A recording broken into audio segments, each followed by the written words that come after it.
அரிசி கிடைக்குதோ இல்லையோ, பருப்பு கிடைக்குதோ இல்லையோ, உப்பு கிடைக்குதோ இல்லையோ, மிளகு கிடைக்குதோ இல்லையோ, உங்க ஊர்ல கஞ்சா கிடைக்குது. எல்லா ஊர்லயும் கஞ்சா கிடைக்குது. எல்லா ஸ்கூல் வாசலையும் கஞ்சா கிடைக்குது.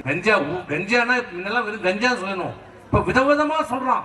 கஞ்சான்றான், கஞ்சா சாக்லேட்ன்றான், கஞ்சா ஊசின்றான், அப்புறம் இன்னொன்னு சொல்றானுங்க, புதுசு புதுசா சொல்றாங்க. எங்க பார்த்தாலும் போதை.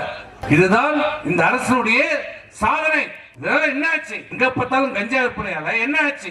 கஞ்சா அடிக்கிறான், போதையில என்ன செய்யணும் அவனுக்கே தெரியல. அம்மாவை கொலை பண்றான், மனைவியை கொலை பண்றான், குழந்தையை கொலை பண்றான். இப்ப என்ன ஆச்சு? இப்ப தமிழ்நாடு முழுவதும் இந்த ஒரு ஆண்டு காலமாக, அதுவும் குறிப்பா இந்த ஒரு மாசத்துல பாத்தீங்கன்னா எங்க பார்த்தாலும் கூட்டு பாலியல்.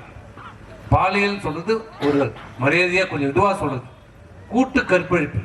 பச்சையா சொன்னோம், பெண்களை கூட்டாக கற்பழிக்கின்ற நிலைமை இன்றைக்கு தமிழ்நாட்டில் ஏற்பட்டிருக்கிறது. அங்கொன்றும் இங்கொன்றுமாக இருந்த சம்பவம் இன்றைக்கு அன்றாட நிகழ்வாக. இன்னைக்கு நேற்று கூட சென்னையில 11வது படிக்கிற ஒரு பொண்ணு டியூஷன் போயிருக்குது. டியூஷன் முடிச்சுட்டு ஸ்கூல்ல இருந்து நேரம் டியூஷன் போயிருக்கு. 7:30 மணிக்கு வரணும் வீட்டுக்கு. 7:30 மணி ஆகி வரல, தேடுறாங்க.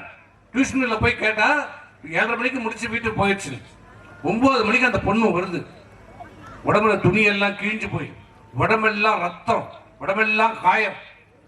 டியூஷன் முடித்து வந்த அந்த பெண்ணை, 11வது படிக்கிற அந்த பெண்ணை, இளப்பெண்ணை கடத்தி கொண்டு போய் 3 பேர் கற்பழிப்பு.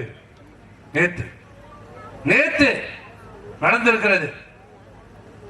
ஒரு வாரத்துக்கு முன்னாடி தஞ்சாவூர்ல இளம்பெண்ணை கடத்தின்னு போய் 7 பேர் கூட்டு பலாத்காரம், கூட்டு கற்பழிப்பு. சிவகங்கையில பலாத்காரம். இந்த 20 நாட்கள் மட்டும் 7 கூட்டு பலாத்காரம் நடைபெற்றிருக்கிறது.